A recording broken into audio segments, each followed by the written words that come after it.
હવે જો છોકરાઓ, આજે એક અગત્યનો ટોપિક જે છે એની આપણે ચર્ચા કરીએ, જેને આપણે નામ આપવાનું છે લેન્થેનોઇડ્સ સંકોચન. હવે આપણે લેન્થેનોઇડ સંકોચનની જો વાત કરીએ તો આને આવી રીતે સમજાવશું કે ભાઈ આપણે લેન્થેનોઇડ શ્રેણીની ઇલેક્ટ્રોન રચનાની જો વાત કરીએ તો આમની ઇલેક્ટ્રોન રચના આવી રીતની હોય છે. નિષ્ક્રિય તત્વ 4f કક્ષકમાં 1 થી 14 ઇલેક્ટ્રોન આપણે ભરશું. 5d ની અંદર 0 થી 2 ઇલેક્ટ્રોન ભરશું અને 6s ની અંદર આપણે 2 ઇલેક્ટ્રોન ભરશું. તો આનો છોકરાઓ મતલબ કેવો થયો? તો કે આનો મતલબ આવો થયો કે આ એક પ્રકારનો આવર્તનીય ગુણધર્મ છે. જો આની આપણે વાત કરીએ તો આ કેવો છે? એક પ્રકારનો આવર્તનીય ગુણધર્મ છે. એ આવર્તનીય ગુણધર્મનો મતલબ છે ને આવો થાય કે આ આપણી પાસે પરમાણુનું કેન્દ્ર છે. હવે તો કે હવે આ જે પરમાણુનું કેન્દ્ર રહ્યું ને એની આજુબાજુ આપણે અલગ અલગ પ્રકારના ઉર્જા સ્તરની જો ચર્ચા કરીએ તો આવી રીતના હોય છે. જો આપણે આ અલગ અલગ પ્રકારના ઉર્જા સ્તરની વાત કરીએ તો શું કહેવાય? જો તો કે ભાઈ આને બોલવામાં આવે છે n બરાબર 1, n બરાબર 2, n બરાબર 3, n બરાબર 4, n બરાબર 5 અને n બરાબર 6. હવે આપણી પાસે જે બાહ્યતમ કક્ષા છે એ કઈ છે? જોવો જોઈએ તો કે જે બાહ્યતમ કક્ષા છે ને એ 6s2 છે. મતલબ કે એક કક્ષક એવી છે જે છેક અહીંયા પડી છે, જેને આપણે નામ આપશું 6s2. એટલે આપણી જે છેલ્લામાં છેલ્લી કક્ષા કહેવામાં આવે છે એ આ 6s થઈ ગઈ અને આની અંદર આપણી પાસે આવા 2 ઇલેક્ટ્રોન છે. હવે લેન્થેનોઇડ્સમાં જેમાં ઇલેક્ટ્રોન દાખલ થાય છે એ કઈ કક્ષક છે? તો કે ભાઈ જેમાં ઇલેક્ટ્રોન દાખલ થાય છે ને એ કક્ષક છે 4f, જે n બરાબર 4 માં આવેલી છે. જો આની જો આપણે વાત કરીએ 1, 2, 3, 4, 5, 6 અને 7, તો આ કઈ કક્ષક થઈ ગઈ છોકરાઓ? 4f. હવે તો કે હવે જ્યારે તમે ધીરે ધીરે ઇલેક્ટ્રોન ભરવાની વાત કરશો એટલે કેન્દ્રની અંદર પ્રોટોનનો વધારો થશે. જો અમારી પાસે જે કેન્દ્ર છે તો કેન્દ્રની અંદર શું થવાનું છે? પ્રોટોનનો વધારો થશે. પ્રોટોન વધતા ગયા અને ઇલેક્ટ્રોન છે ને અહીંયા દાખલ થશે. જો 1 ઇલેક્ટ્રોન, 2 ઇલેક્ટ્રોન, 3 ઇલેક્ટ્રોન, 4, 5, 6, 7 આવી રીતે કેન્દ્રમાં પ્રોટોન વધ્યા અને 4f કક્ષકની અંદર ઇલેક્ટ્રોન વધ્યા. તો હવે આ કેન્દ્રનું કામ તો શું છે કે જેમાં એને નવો ઇલેક્ટ્રોન દેખાય ને એના ઉપર વધારે આકર્ષણ હોય. હવે આ ઇલેક્ટ્રોન જૂના થઈ ગયા. જો એટલે કેન્દ્રથી જોવા જઈએ તો આનું અંતર ખૂબ જ વધારે હતું. એટલે કેન્દ્ર 6s ઉપર કોઈ વધારાનું આકર્ષણ લગાડવાનો નથી. એ કેન્દ્રનું કામ તો શું છે કે જ્યાં એને નવો ઇલેક્ટ્રોન મળે એ સીધું એની ઉપર આકર્ષણ લગાડશે. જો અને નવા ઇલેક્ટ્રોન એને ક્યાં મળવાના છે? તો કે ભાઈ નવા ઇલેક્ટ્રોન મળવાના છે 4f કક્ષકની અંદર. ક્યાં મળવાના છે? 4f કક્ષકની અંદર. તો હવે આનો મતલબ શું થયો? તો જો આનો પહેલો મતલબ આવો થયો, કેન્દ્રથી બાહ્યતમ કક્ષાનું અંતર કૌંસમાં 6s, કોની વાત કરીએ છીએ? 6s ખૂબ જ વધારે છે. ખૂબ જ વધારે છે એટલે બાહ્યતમ કક્ષા જેટલી દૂર હશે એટલે સ્વાભાવિક છે કે અંતર વધુ, આકર્ષણ ઓછું. આકર્ષણ ઓછું. હવે નવું શું થયું? તો કે આ તો આપણને ખબર પડી ગઈ કે કેન્દ્રથી અંતર ખૂબ જ વધારે છે. તો કેન્દ્રની નજીક કોણ આવશે? તો કે કેન્દ્રની નજીક તો 4f આવશે. અને હવે અને હવે દરેક ઉમેરેતા નવા ઇલેક્ટ્રોન એ કેન્દ્રથી નજીક આવેલી કક્ષક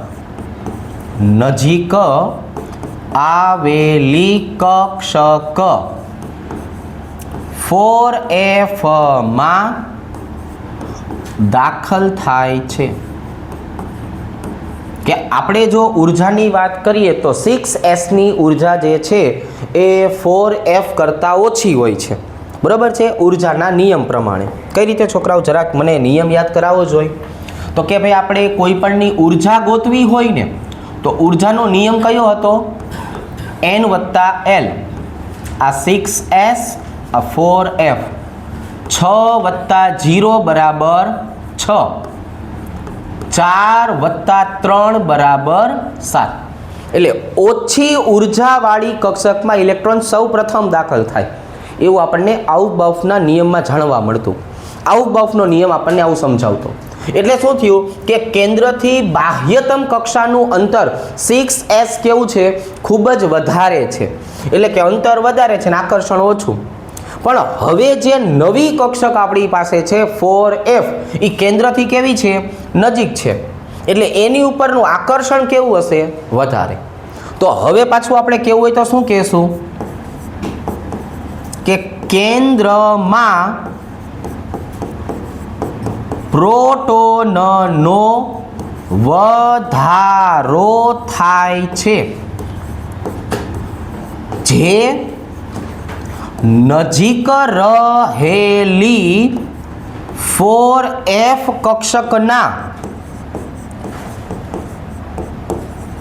ઇલેક્ટ્રોનને પોતાની તરફ વધારે ને વધારે આકર્ષિત કરે છે. જો હવે આપણે કેન્દ્રમાં જેટલા જે નવા પ્રોટોન ઉમેરતા જશું કે નહીં, તો એ કેન્દ્રના નવા પ્રોટોન જે છે એનું આકર્ષણ કોના ઉપર હશે? 6s ની બદલે 4f ઉપર હશે. અને એના કારણે આને શું કરશે? પોતાની બાજુએ ખેંચે છે. જો ખેંચે છે એટલે જેટલા પ્રોટોન ઉમેરાતા ગયા એટલી જ 4f કક્ષક કેન્દ્રથી વધારે ને વધારે શું આવતી ગઈ? નજીક આવતી ગઈ. 4f કક્ષક જેટલી નજીક આવશે ને એટલી જ 6s ને ઓટોમેટિક ખેંચાઈને નજીક આવવું પડશે. એટલે હવે શું કહેશું તો કે આવા ખેંચાણને કારણે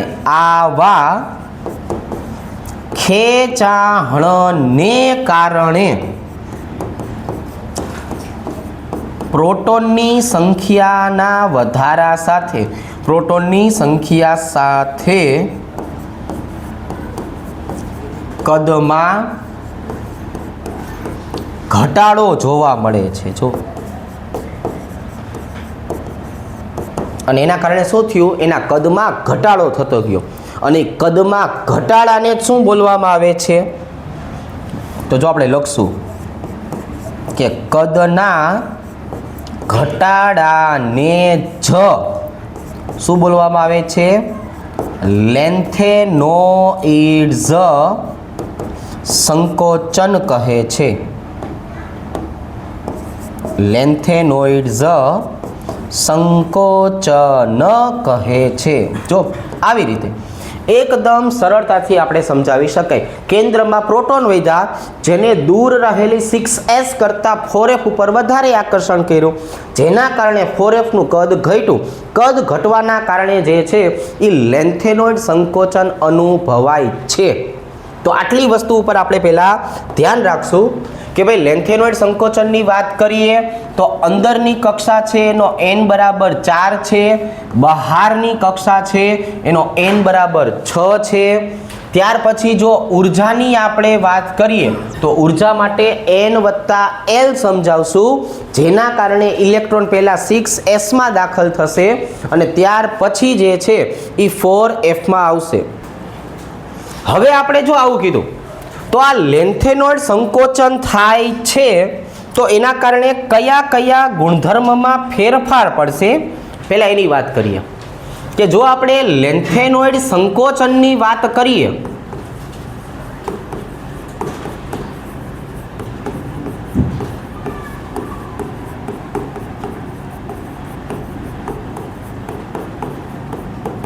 તો એના કારણે બે પ્રકારના ફેરફારો થાય. લેન્થેનોઇડ સંકોચન તો થઈ ગયું પણ એના કારણે બે પ્રકારના ફેરફાર થયા. કયા?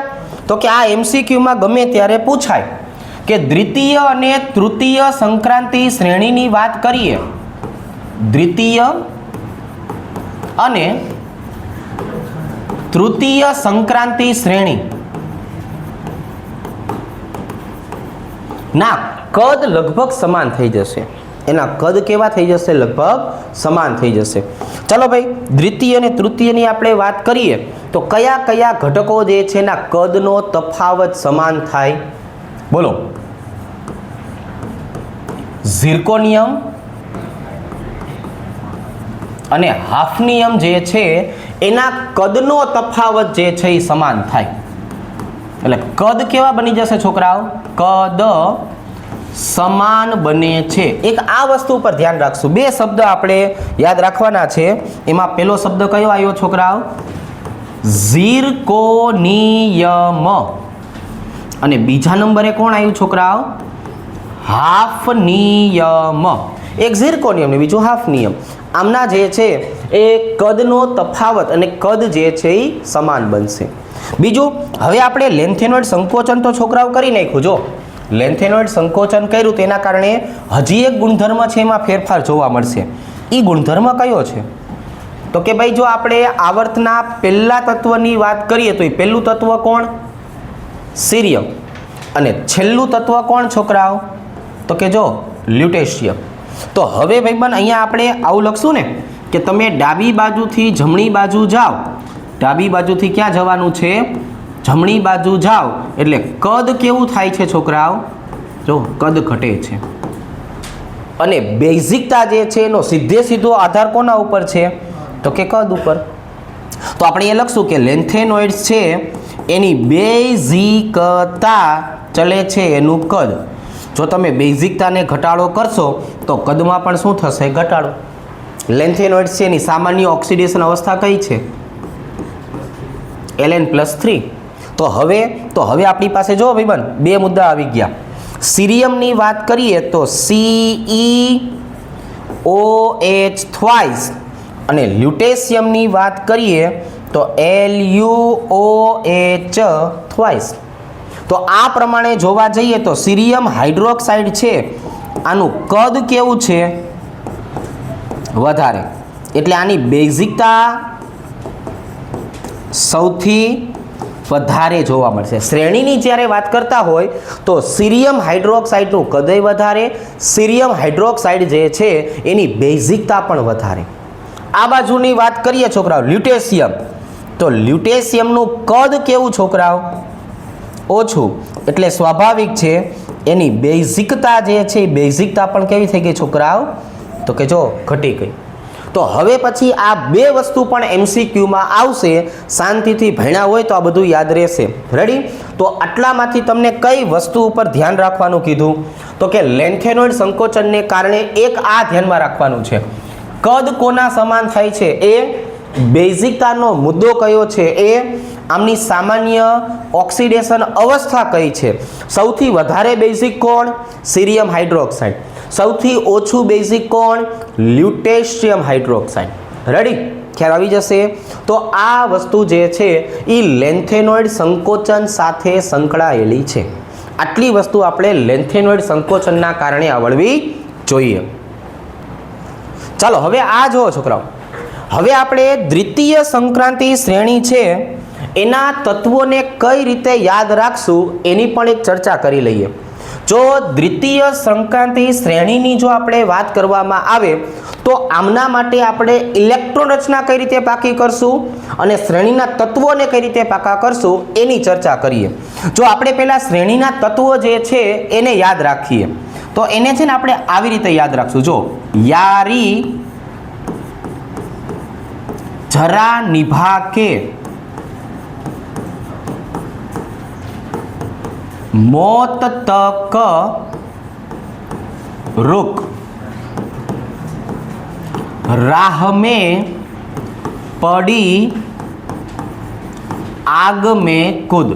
जो આવી રીતે છોકરાઓ, હવે આની જો આપણે વાત કરીએ તો આ જ વસ્તુ જે છે એને હવે આપણે દરેકે દરેક તત્વ જે છે એની સાથે એક વખત જોડીને દર્શાવીએ। જો આ જ વસ્તુ જે છે એ લાઈન ટુ લાઈન કઈ રીતે દર્શાવાય એને પણ એક વખત આપણે દર્શાવી દઈએ। રેડી? ચાલો જો આવી રીતે આની જો આપણે વાત કરીએ તો આવી રીતે यारी जरा निभा के मौत तक। अहींया टीसी तरीके संज्ञा जोवानी छे। अहींया टीई दर्शावेलुं छे साहित्यमां, आपणे टीसी तरीके लेशुं। यारी जरा निभा के मौत तक रुक, राह में पड़ी आग में कूद। जो આવી રીતે છોકરાઓ, હવે દરેકે દરેકની જો આપણે વાત કરીએ તો આમની ઇલેક્ટ્રોન રચનાને પાછી કઈ રીતે યાદ રાખવી એ પણ સમજાવેલી છે। જો આપણે છોકરાઓ 5s શ્રેણીની વાત કરીએ તો 5s શ્રેણીને યાદ રાખવા માટે શું સમજાવેલું હતું? 2 બગડા 5 એકડા 0 1 2। એટલે જ્યારે આપણે 5f માં ઇલેક્ટ્રોન 5s માં જ્યારે ઇલેક્ટ્રોન રચના હોય ત્યારે શું ધ્યાનમાં રાખવાનું છે? 2 બગડા 5 એકડા 0 1 2। અને આ જ વસ્તુ જ્યારે આપણે છોકરાઓ 4d માટે લખશું ત્યારે આપણે શું શીખડાવેલું છે? તો કે લાઈનમાં હેલું જવાનું છે અને જુગાર રમવા બેઠા હોય ને ત્યારે આપણે 9 નું બંધ કરાવશું। શું કરાવશું છોકરાઓ? 9 નું બંધ કરાવશું। જો 1 2 3 અને 9, 3 રહી ગયું, સોરી શક્તિમાન, 3 અને 9 જે છે એ બેનું બંધ રખાવશું। 1 2 3 નું બંધ, 4 5 6 7 8 9 નું બંધ, 10 10 10। આવી રીતે આપણે દ્વિતીય સંક્રાંતિ શ્રેણી જે છે એને યાદ રાખવાની થશે। હવે તો કે હવે વાત કરશું તૃતીય સંક્રાંતિ શ્રેણીની। આ તૃતીયની જો વાત કરીએ તો એને કઈ રીતે દર્શાવશું? આવી રીતે જો લાલા હફતા વસૂલ રે,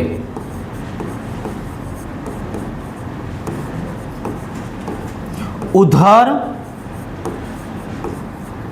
इधर पिटाई और होगी। तो આવી રીતે છોકરાઓ આમની જો વાત કરીએ તો આને આવી રીતે દર્શાવશું। લાલા હફતા વસૂલ રે, ઉધર ઇધર પિટાઈ ઓર હોગી। આમના માટે શું શીખડાવેલું છે? તો કે જ્યારે આપણે 6s ની વાત કરતા હોય ત્યારે એની ઇલેક્ટ્રોન રચનાને કઈ રીતે યાદ રાખતા શીખડાયું છે? મોંઘી ધાતુ 1 1। એટલે આપણી પાસે 2 મોંઘી ધાતુ આવેલી છે, એક પ્લેટિનમ અને બીજી ઓરમ। તો આ બંનેની અંદર એકડો આવશે, બાકી લાગડ તમે આયેલા જો બધામાં શું આવશે છોકરાઓ? બ ગળે 2। અને 5d ની જો વાત કરીએ તો અહીંયા શું કરશું છોકરાઓ? તો કે જ્યારે આપણે રમવા બેઠા હોય ત્યારે 8 નું બંધ કરાવશું। શું કરાવશું છોકરાઓ? 8 નું બંધ કરાવશું। જો 1 2 3 4 5 6 7 8 નું બંધ, 9 10 11। રેડી? મતલબ 10 આપણે અટકી જવાનું છે। તો યાદ રાખવા માટે આ સૂત્ર છે। ઇલેક્ટ્રોન રચના યાદ રાખવા માટે આ 2 વસ્તુને ધ્યાનમાં રાખવાનું થશે। એના પછીની જો આપણે વાત કરીએ તો ચતુર્થ સંક્રાંતિ શ્રેણી જે છે એમાં જરાક જોવા જઈએ આ તો એકદમ સરળ છે। ચતુર્થની જો વાત કરીએ તો આવી રીતે યાદ રાખશું આને। ચાલો, અમદાવાદનો રૂમાલ ડૂબ્યો સાગરમાં,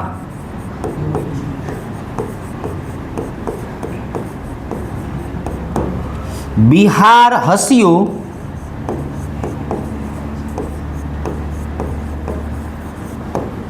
મુંબઈ દિલ્હી, મુંબઈ દિલ્હી રોયા. ક્યાં જઈને રોયા છોકરાઓ? ચેન્નઈ જઈને. રોવા હાટું છેક ક્યાં મોકલી દીધા આપણે એને? ચેન્નઈ મોકલી દીધા. અમદાવાદનો રૂમાલ ડૂબ્યો સાગરમાં, બિહાર હસ્યું, મુંબઈ દિલ્હી રોયા ચેન્નઈ જઈને. આની જો આપણે વાત કરીએ તો 7Sની ઇલેક્ટ્રોન રચના યાદ રાખવા માટે શું શીખવાડ્યું હતું? તો કે ભાઈ આ ભણતા ભણતા જીવનમાં એક વાર રોવું પડે. ભાઈબંધ હજી વાર છે, એક જ વાર રોવાનું છે. જીવનમાં એક વાર રોવું પડે. હજી એ રોવાના દિવસો હજી આઘા છે. હજી તો ભણો છો ને, ભણી લ્યો શાંતિથી. તો અહીંની જો આપણે વાત કરીએ છોકરાઓ, RG એટલે કે જીવનમાં એકવાર રોવું પડે. અહીંયા એકડો ક્યાં આવશે? રોવા વખતે આવશે. અહીંની જો વાત કરીએ છોકરાઓ તો અહીંયા જો લાગઠમાં હેલું જવાનું છે. અને 6Dની વાત કરીએ તો 9નું બંધ જો આવી રીતે. બાકી લાઈનમાં જે છે ઇલેક્ટ્રોન રચના આપણને જોવા મળશે. તો હવે અહીંયા જુઓ છોકરાઓ, આ ત્રણે ત્રણની વાત કરીએ આપણે તો દ્વિતીય, તૃતીય અને ચતુર્થ સંક્રાંતિ શ્રેણીને પાકું કરવાનું આવી રીતે. 5S અને 4D હોય તો આમ યાદ રાખશું, પછી આવી રીતે યાદ રાખશું અને પછી આવી રીતે. રેડી? હવે આ જુઓ છોકરાઓ, આ આપણા ભાઈબંધ કયા આવી ગયા છે? તો કે આ આપણા લેન્થેનોઇડ્સ આવી ગયા છે. આમાં ઘણું બધું યાદ રાખવું પડશે. જો આપણે લેન્થેનોઇડ્સની વાત કરીએ તો પેલું લેન્થેનોઇડ્સ તત્વો કેટલા આવેલા છે? તો કે લેન્થેનોઇડ્સ જેને આપણે Ln કહેવાનું છે એ 14 તત્વો છે. જો એનો અર્થ એવો થયો કે અહીંયા જે 57 નંબરનું તત્વ છે ને લેન્થેનોઇડ્સ, એને ગણતરીમાં લેવાનું નથી. એના બધા જ ગુણધર્મો આને મળતા આવે છે, એટલે આપણે શ્રેણીનું નામ આના ઉપરથી નક્કી કરેલું છે. બાકી જો આપણને કોઈ પૂછે કે લેન્થેનોઇડ્સના 14 તત્વો કયા, તો કે 58 થી લઈને 71 સુધીના. આમાંથી શું યાદ રાખશું? તો કે આમાંથી એક આ 64 નંબરનું તત્વ છે ને ગેડોલિયમ, એને યાદ રાખશું. જો આ 64 નંબરનું તત્વ જે છે ગેડોલિયમ, એને યાદ રાખશું. રેડી? આ ગેડોલિયમ શું કામ અગત્યનું છે? તો કે ગેડોલિયમની જો આપણે વાત કરીએ છોકરાઓ તો એની અંદર આપણને અર્ધપૂર્ણ ઇલેક્ટ્રોન રચના જોવા મળશે. અને અર્ધપૂર્ણ ઇલેક્ટ્રોન રચના કરવા માટે થઈને શું કરશે? તો કે પોતાનો એક ઇલેક્ટ્રોન 5D કક્ષકમાં મોકલી દેશે. આ એના કારણે બધાથી અલગ પડે છે. શેમાં મોકલી દેશે છોકરાઓ? તો કે 5D કક્ષક જે છે એમાં મોકલી દેશે. ગેડોલિયમને યાદ રાખશું, આની અંદર 4F, 5D અને 6S જો ત્રણે ત્રણ કક્ષકો લાઈનમાં આવેલી છે અને બધી કક્ષકોમાં ઇલેક્ટ્રોન છે. એટલે ગેડોલિયમની ઇલેક્ટ્રોન રચના પણ પાકી કરશું. શું કામ પાકી કરશું? અર્ધપૂર્ણના કારણે. હજુ એક તત્વ છે એને યાદ રાખશું આપણે, 61 નંબરનું તત્વ પ્રોમિથિયમ. આ પ્રોમિથિયમની જો આપણે વાત કરીએ છોકરાઓ તો આને યાદ એટલા માટે રાખવાનું છે કે જે 14 તત્વો તમને આપ્યા છે ને એ આ 14 માંથી પ્રોમિથિયમ એક જ એવું છે જેની અંદર આપણને શું જોવા મળે છે? રેડિયો એક્ટિવિટી જોવા મળે છે. રેડિયો એક્ટિવિટી આ એક જ એવું છે જે રેડિયો સક્રિય છે. અને એક્ટિનોઇડ્સની વાત કરીએ તો બધા રેડિયો સક્રિય છે. એટલે લેન્થેનોઇડ્સમાં આપણે બે વસ્તુનું ધ્યાન રાખવાનું છે. કયા? એક ગેડોલિયમનું અને બીજું કોનું છોકરાઓ? તો કે બીજું પ્રોમિથિયમ પીએમનું. હવે આ તત્વોને યાદ કઈ રીતે રાખી શકાય એની વાત કરીએ. જો આ સંજ્ઞા જે છે એ સંજ્ઞાને આપણે યાદ રાખશું. કઈ રીતે છોકરાઓ? જો આવી રીતે सीने पर नदिया प्रेम की समाई. આવી રીતે सीने पर नदिया प्रेम की समाई और गद गद तब दिल हुआ. इंजीनियर तुम यूं ही लाजवाब हो। जो આવી રીતે તો બધા તત્વોને યાદ રાખવા માટેનું સૂત્ર આ, પણ મારા ખ્યાલથી આ બે ઘટકો જે છે એ એમસીક્યુ માટે સૌથી અગત્યના છે. આ બેમાંથી એમસીક્યુ પૂછાવાના ચાન્સીસ વધારે છે. આ જ રીતે હવે આપણે એક્ટિનોઇડ્સની જો વાત કરીએ તો એક્ટિનોઇડ્સ તમને પૂછે તો એક્ટિનોઇડ્સ ક્યાંથી આવવાના છે? 90 નંબરના થોરિયમથી લઈને 103 નંબરના લોરેન્સિયમ સુધી. આના ગુણધર્મ એક્ટિનોઇડ્સને મળતા આવે છે એટલે એના ઉપરથી આપણે સંજ્ઞા પાડેલી છે. બાકીના 14 તત્વો આપણી પાસે છે એ. હવે જેવી રીતે આપણે આની પહેલા ગેડોલિયમને યાદ રાખ્યું હતું એવી રીતે એક્ટિનોઇડ્સમાં કોને યાદ રાખશું? તો કે ક્યુરિયમને યાદ રાખશું. ક્યુરિયમની વાત કરીએ તો આની અંદર પણ સેમ ટુ સેમ અર્ધપૂર્ણ ઇલેક્ટ્રોન રચના જે છે એ જોવા મળે છે. શું જોવા મળે છે? અર્ધપૂર્ણ ઇલેક્ટ્રોન રચના. આ પણ એવું તત્વ છે જેમાં આપણને શું જોવા મળ્યું છોકરાઓ? જરાક જોવો જોઈએ. 3 પ્રકારની કક્ષકો જોવા મળશે. રેડી? અને બાકી બધાની જો ચર્ચા કરવામાં આવે છોકરાઓ, બધા જ રેડિયો એક્ટિવ છે. એક્ટિનોઇડ્સની જો વાત કરીએ તો બધા જ કેવા છે છોકરાઓ? તો કે બધા જ ફૂદડીવાળા છે. એટલે અહીંયા આપણે શું દર્શાવી દઈશું છોકરાઓ? દરેક તત્વ